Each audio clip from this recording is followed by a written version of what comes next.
Assalamualaikum warahmatullahi wabarakatuh. Bertemu kembali dengan saya dalam pelajaran kewirausahaan kelas 11. Kita kali ini akan membahas tentang budidaya ikan konsumsi bagian kedua. Meneruskan pembahasan bagian pertama, yaitu sudah sampai kepada macam-macam ikan lele yang bisa diternakan. Nah, pada kesempatan ini kita akan membahas tentang manfaat ikan lele. Yang pertama, ikan lele itu bermanfaat untuk bahan konsumsi atau bahan makanan bagi masyarakat. Yang kedua, sebagai ikan hias, biasanya yang dipakai untuk ikan hias yaitu ikan yang berwarna merah atau berwarna putih atau albino, dan itu biasanya ikan lele lokal. Yang ketiga, sebagai pemberantas hama atau serangga air bagi petani di sawah. Dan yang keempat, sebagai campuran obat asma, menstruasi tidak teratur, hidung berdarah, kencing darah, dan lain-lain. Jadi manfaat ikan lele itu cukup banyak. Ikan lele mengandung gizi yang cukup banyak. Di antaranya yaitu kandungan yang ada dalam ikan lele, ada kadar air, ada sumber energi atau kalori, ada protein, ada lemak, kalsium, fosfor, zat besi, natrium, tiamin, riboflavin atau vitamin B2, dan niacin. Jadi kandungan ikan lele itu cukup banyak sekali sehingga bermanfaat buat tubuh manusia. Ikan lele bisa diolah menjadi berbagai macam jenis makanan. Di antaranya lele crispy, ada pecel lele atau lele goreng, bisa juga lele bakar, ada juga pepes lele, ada juga botok lele, dan bisa disaksikan siswa yang praktek untuk mengolah ikan lele menjadi botok lele.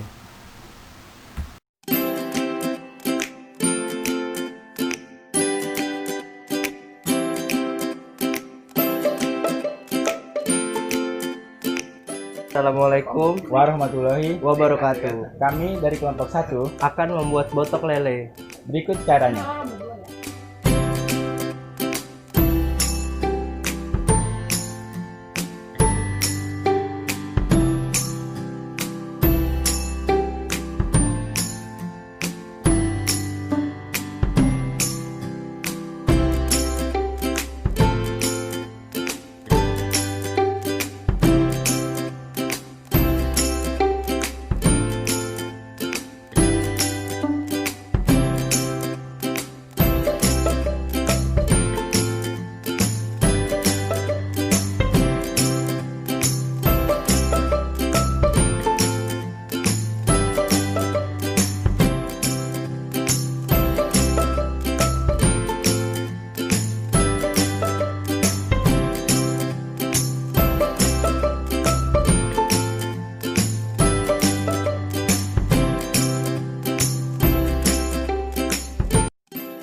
Akan membuat bumbu dari botok lele. Ya, lihat ini. Masukkan ketumbar secukupnya. Garam secukupnya. Bawang putih 2 siung. Bawang merah 3 siung. Cabai 4, cabai rawit, cabai merah keriting 1, dan kunyit jahe. Kita akan mengulek semua tadi yang dimasukkan ke cobek. Kita akan ulek.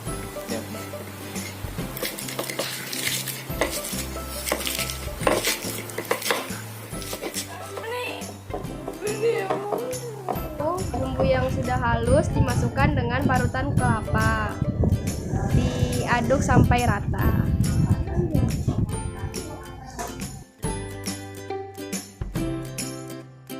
Masukkan lele yang sudah dibersih-bersih ke dalam bumbunya.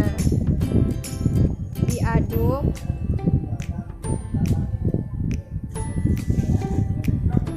Setelah itu, masukkan bumbu dan lelenya ke dalam daun pisang.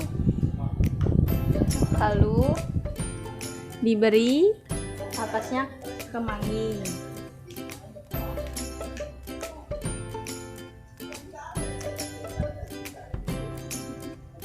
Kemudian kita bungkus.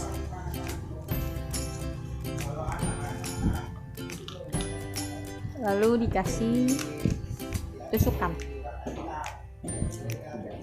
Kemudian kita masukkan air secukupnya. Lalu kita nyalakan kompornya.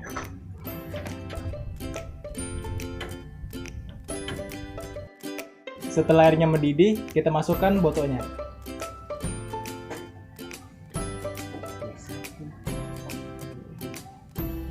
Lalu kita tutup. Setelah kurang lebih 30 menit, botok lele akan kita angkat. Yang pertama, kita angkat dulu tutup pancinya. Lalu, yang kedua, kita angkat botok lelenya. Sekarang ayo kita cicipi.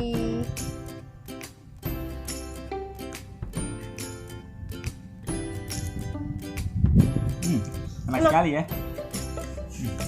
Manis.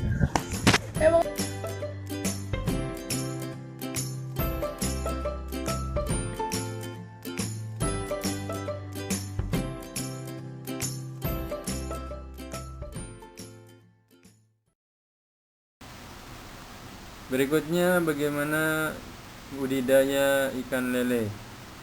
Jadi segmen usaha budidaya ikan lele itu terbagi menjadi dua. Yang pertama, usaha pembenihan, yaitu petani mengembangbiakan lele dari indukan sehingga menjadi banyak. Sedangkan yang kedua, usaha pembesaran, petani itu hanya membeli bibit ikan lele yang kecil kemudian dibesarkan sehingga siap panen. Dalam usaha pembenihan, perlu diperhatikan ciri-ciri induk yang siap melakukan pembuahan. Yang pertama, bagian perut membesar ke arah anus. Itu ciri-cirinya. Apabila diraba terasa lembek. Yang kedua, apabila diurut akan keluar telur berwarna hijau. Ini bagi yang betina. Kemudian yang ketiga, alat kelamin berwarna kemerahan dan terlihat membengkak. Yang keempat, warna tubuh berubah menjadi coklat kemerahan. Dan yang kelima, gerakannya lambat. Berikut ini langkah-langkah pembenihan ikan lele. Yang pertama, lele jantan bisa jadi indukan ketika berumur 8 bulan ke atas. Lele betina berumur setahun, berarti lebih lama dari lele jantannya, supaya menghasilkan telur yang banyak. Yang kedua, berat lele sebaiknya minimal 0,5 kg. Lebih berat lebih bagus. Kemudian yang ketiga, pindahkan di kolam khusus. Jadi khusus bagi yang akan dikawinkan. Yang keempat, berikan pakan dengan kualitas baik sehari 3 kali dengan ukuran 3-5% dari bobotnya. Dan yang kelima, siapkan ijuk untuk proses pembuahan. Ijuk itu disebutnya kakaban untuk proses pembuahan. Cara pembenihan ikan lele dibagi menjadi 3. Yang pertama, pembenihan alami. Yang kedua, pembenihan semi buatan. Yang ketiga, pembenihan buatan. Nah, apa yang dimaksud dengan 3 macam jenis pembenihan ini? Kita akan bahas di slide berikutnya.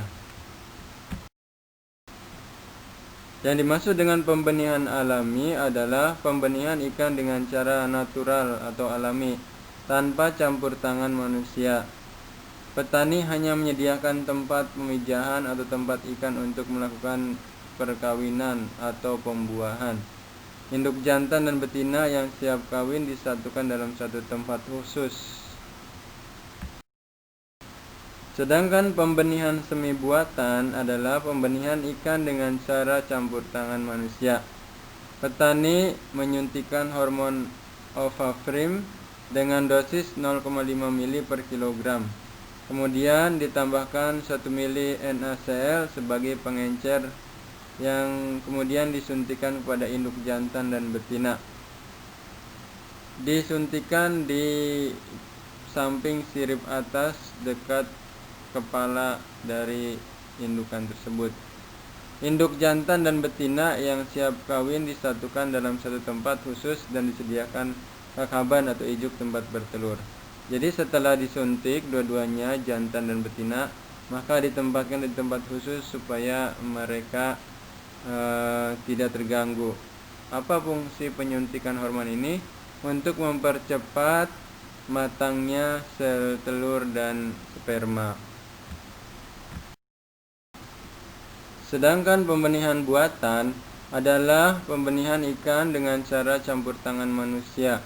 Petani menyuntikkan hormon ovafrim dengan dosis 0,5 mili per kilogram, kemudian ditambahkan 1 mili NaCl sebagai pengencer yang disuntikan kepada induk jantan dan betina. Langkah ini hampir sama dengan yang semi buatan.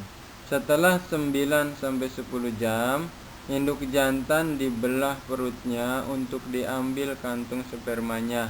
Kemudian dilarutkan dengan NaCl kantung spermanya itu. Kemudian induk betina yang hamil diurut perutnya agar telurnya keluar dan ditampung di satu wadah.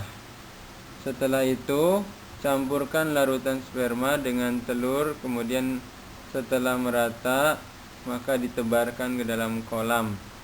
Maka dalam waktu 24 jam akan terjadi pembuahan dan akan menetas. Jadi induk jantannya ini pada pembenihan buatan itu akan menjadi donor atau dia akan mati karena dibelah perutnya.